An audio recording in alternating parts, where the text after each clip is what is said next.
दुनिया।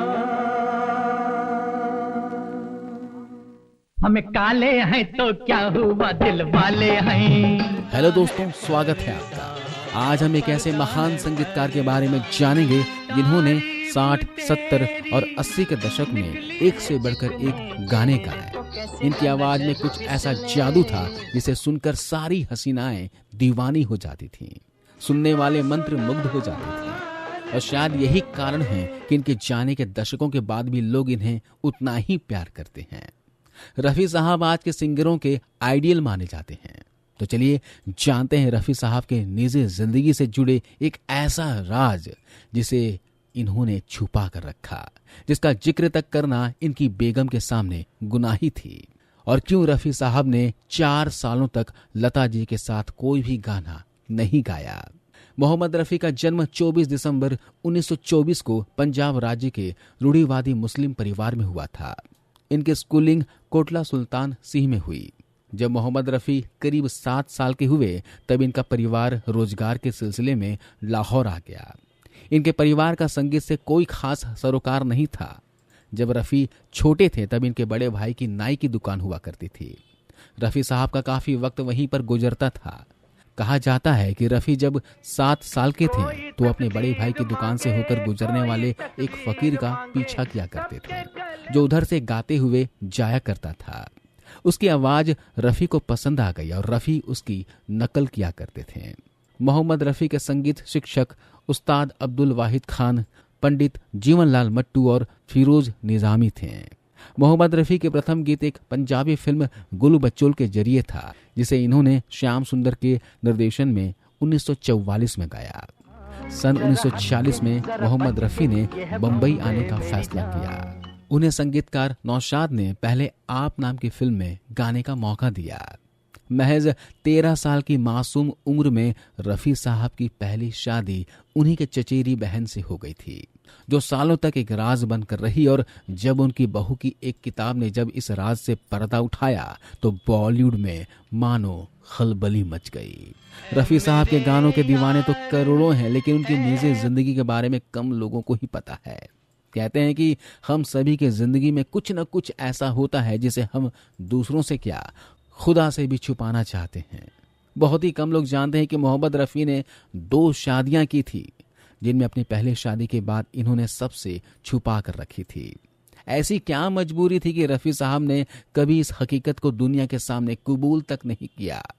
दरअसल इस राज का खुलासा मोहम्मद रफी की बहू यास्मीन खालिद रफी ने किया था, जिसने बॉलीवुड में तहलका मचा दिया। यास्मीन ने अपनी किताब मोहम्मद रफी मेरे अब्बा के एक संस्करण में रफी साहब की पहली शादी का जिक्र किया था। ये शादी सिर्फ परिवार वालों की मौजूदगी में उनके पैतृक गांव में करवाई गई थी, लेकिन कुछ ऐसा हुआ कि शादी एक झटके में टूट गई। हुआ यूं कि 1947 में भारत और पाकिस्तान के बंटवारे के वक्त काफी दंगे हुए, जिसमें बाशीरा बेगम के माता पिता की मौत हो गई थी। इन दंगों से बाशीरा बेगम इतनी डर गई कि उन्होंने भारत में रहने तक से इनकार कर दिया और लाहौर चली गईं। जबकि रफी साहब ने अपनी बेगम की जगह हिंदुस्तान को चुना और अपने करियर को आगे बढ़ाने के लिए मुंबई में ही रुकने का फैसला किया। इस शादी से उनको एक बेटा भी हुआ था, जिसका नाम सईद रखा गया था।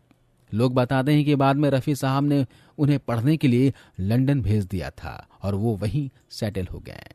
20 साल की उम्र में ही रफी साहब की दूसरी शादी भी हुई थी। उनकी दूसरी पत्नी का नाम बिल्किस बेगम था, जिससे उनके 3 बेटे खालिद, हामिद और शाहिद और 3 बेटियां परवीन, नसरीन और यास्मीन हुई थी। जब रफी साहब की ये शादी हुई तो उनकी पहली पत्नी भी भारत में ही मौजूद थी। हालांकि इस बारे में कोई जानकारी नहीं मिलती कि क्या ये बीवियां एक साथ ही घर में रहती थीं या फिर दोनों का अलग आशियाना था। जानकार बताते हैं कि रफी साहब के घर में उनकी पहली पत्नी की जिक्र की सख्त मनाही थी, क्योंकि उनकी दूसरी पत्नी बिल्किस बेगम उन्हें बिल्कुल भी पसंद नहीं करती थी और उनके जिक्र तक से आग बबूला हो जाती थी। अगर कभी कोई इस बात की चर्चा भी कर देता तो बिल्किस बेगम और रफी साहब उसे अफवाह बताकर बात को दबा देते थे। रफी साहब की बहू यास्मीन रफी ने अपनी किताब में ये लिखा कि वो कभी ये बात समझ नहीं पाई कि आखिर इस बात को छुपाने की क्या जरूरत थी। वहीं विजय पुलकल की किताब रिमेम्बरिंग मोहम्मद रफी में भी इस तथ्य की पुष्टि की जाती है। वहीं रफ़ी साहब के लिए एक और बात चर्चा में रही कि हजारों रोमांटिक नगमे गाने वाले मोहम्मद रफ़ी की अपनी जिंदगी में रोमांस के लिए कोई जगह नहीं थी। वो इससे हमेशा दूर ही रहे और एक सादा और अनुशासित जीवन बिताया। जानकार बताते हैं कि उनकी मोहब्बत और वफा हमेशा सिर्फ उनके बिल्किस बेगम के लिए ही रही थी। रफ़ी साहब स्मोकिंग, ड्रिंकिंग और फिल्मी पार्टियों से दूर रहा करते थे और वे सीधे घर से रिकॉर्डिंग रूम और रिकॉर्डिंग रूम से सीधे घर आने के लिए जाने जाते थे। मोहम्मद रफ़ी स्वयं ईश्वर की आवाज किताब में प्रयाग शुक्ल लिखते हैं कि गाने के रॉयल्टी के भुगतान के मुद्दे पर लता मंगेशकर और मोहम्मद रफ़ी के बीच इस कदर मतभेद हो गए थे कि इन दोनों गायकों ने करीब 4 साल तक एक साथ गाना नहीं गाया। लता मंगेशकर का यह विचार था कि सिंगर्स को रॉयल्टी मिलनी चाहिए, तो वहीं मोहम्मद रफ़ी ने जोर देकर कहा था कि एक बार गीत के रिकॉर्ड हो जाने के बाद सिंगर का कोई अधिकार उस पर नहीं रह जाता। बहुत से लोग ऐसे हैं जो यह मानते हैं कि कलाकार के अधिकारों के लिहाज से लता अपनी जगह सही थी, तो कईयों ने रफ़ी का साथ दिया था। मोहम्मद रफ़ी साहब ने 1940 के दशक से आरंभ कर 1980 तक इन्होंने कुल 5000 गाने गाए।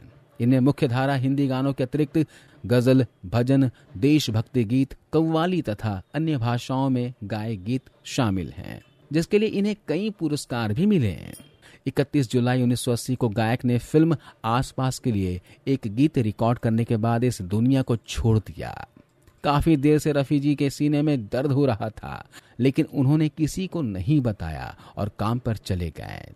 गाना रिकॉर्ड करने के कुछ देर के बाद ही मोहम्मद रफ़ी जी की दिल का दौरा पड़ने से मौत हो गई। तो दोस्तों, रफ़ी साहब के बारे में आज बस इतना ही। आपको मोहम्मद रफ़ी साहब की जिंदगी के इस पहलू से जुड़े अगर कोई और जानकारी हो तो हमें कमेंट बॉक्स में जरूर बताएं।